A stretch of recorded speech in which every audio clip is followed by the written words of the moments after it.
So the runs are doing pretty good. The sheep don't like to be back here, and I think it's visually the planters block off the other sheep. I don't think they like that, and so they don't really like to come back here. They feel disconnected from the girls.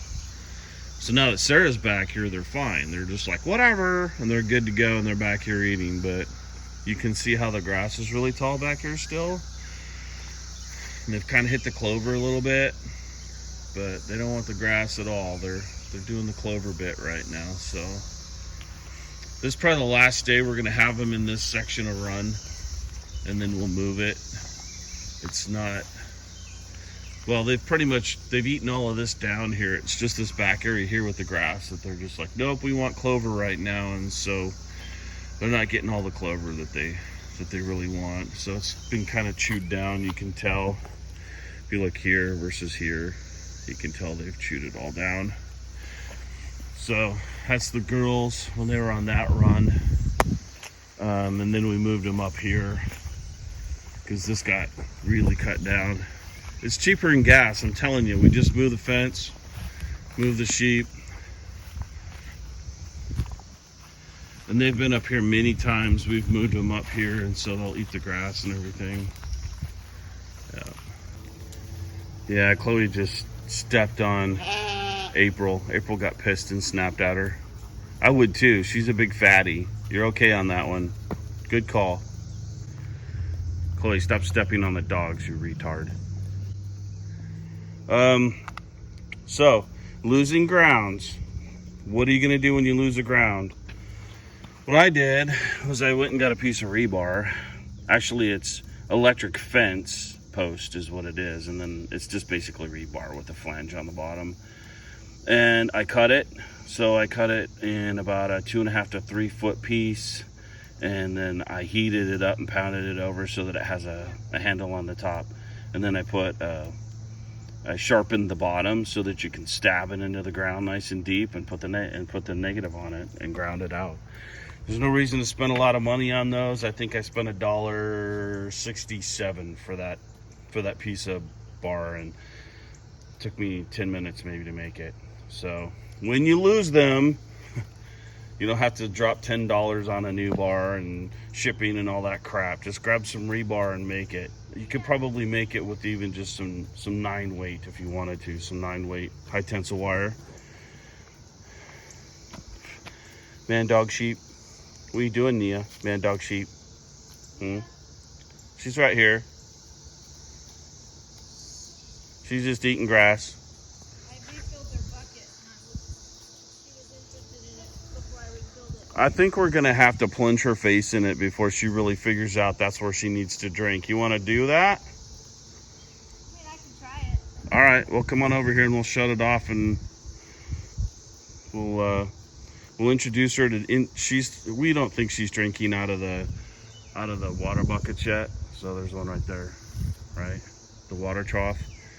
She is very much a man dog sheep, and so she is all about drinking from the bottle still. She was a bottle baby, and so we're trying to get her to drink from the trough so that she's not dehydrating. But it's an uphill battle, I think. Come on. Not you, goober. Come on, Nia. Another bone.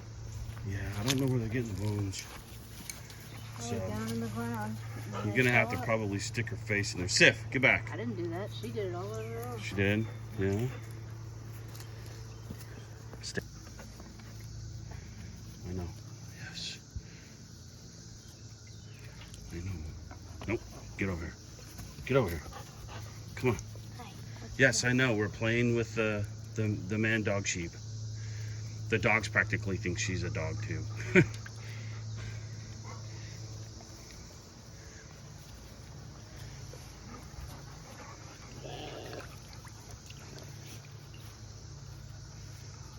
Sif's like, yo, man, you just drink it. See, look.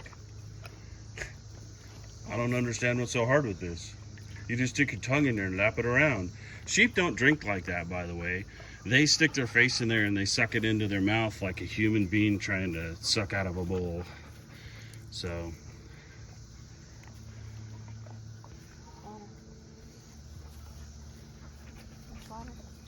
Yeah. There you go. Did you figure that part out? Well, she knows it's water now. She's probably fine. Yeah, there you go. Yeah, Oh, stop that. you're fine. That's good. She got it. She got the point. Well, Sif's not gonna let her get the point No, anymore, well, anyway. that's Sif. Sif wants to be in Sif wants to be in everything. She's a 6-month Pyrenees Commodore. What's she doing?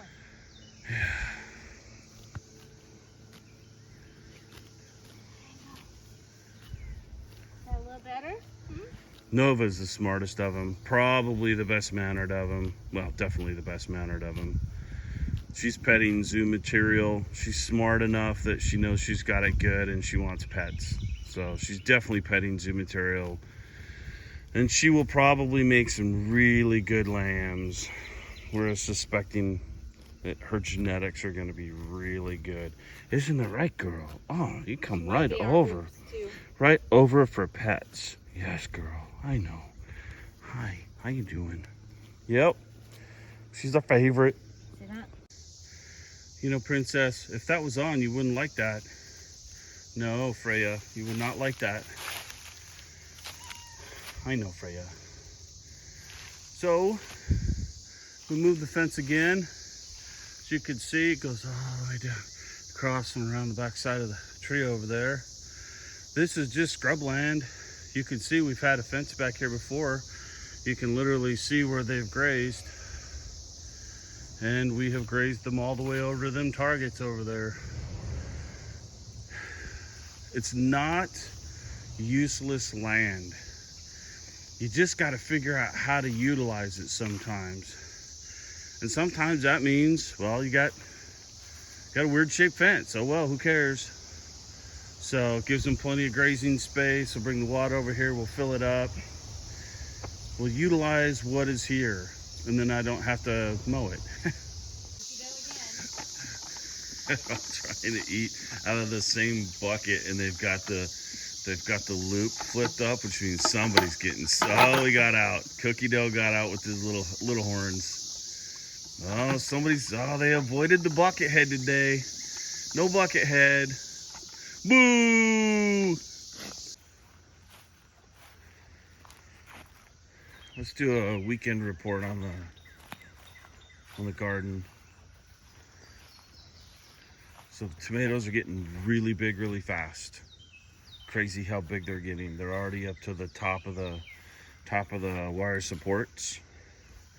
I got a couple. So the Cherokees aren't growing as fast. Not really sure why. They are an older breed and style of tomato. They don't look bad. I mean, last time I grew Cherokees, they were like this too a little bit. I think they got a little bit frazzled over last week. We've had the temperature's gone up quite a bit, and so they might be getting a little bit frazzled. We're gonna up the water. We're gonna up the water on them. See how that works. We got what did we get last night? It rained last night. We got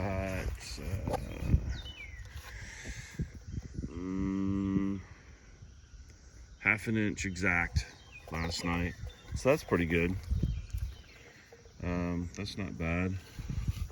I'll put that back in there now that it's clear. Probably get some more tonight. But yeah, you can see the Cherokee purples compared to everything else. The beefsteaks and the sugar suns are just exploding. They're loving it. They're getting there. The Cherokees will come along. We'll get them along. Strawberries, basil, rosemary. Everything's doing good. The tomatillos are loving it. I'm kind of shocked on how well they're growing. The interesting thing is, I don't know if you can see this on camera or not, but they're darker green than the tomatoes, and even they're a darker green than the peppers. It's kind of interesting. It's an interesting identifier. So first year with those, still learning. Green beans. So our bean bushes are getting big. They're exploding. Everything's exploding right now. Everything's growing really fast. The tomatoes, these are experimentals and they're growing fast. I think the Anaheims, I remember this a little bit from the last time we grew them. Their new leaves are really dark, and then they kind of grow out. We've got some feed off of the leaves. We've got some insect feed. Not bad. I was expecting that. Missouri's got a lot more bugs than we did in Colorado. Colorado, we had really bad beetle issues. I don't know if we're gonna get beetle issues here or not, but we're definitely getting leaf-eating bugs. That's okay. They get leafy, it's fine. It's not gonna kill them if there's a little bit of feed on it. Now, they get excessive and they start stripping them, we'll have a problem. But the Anaheims look good.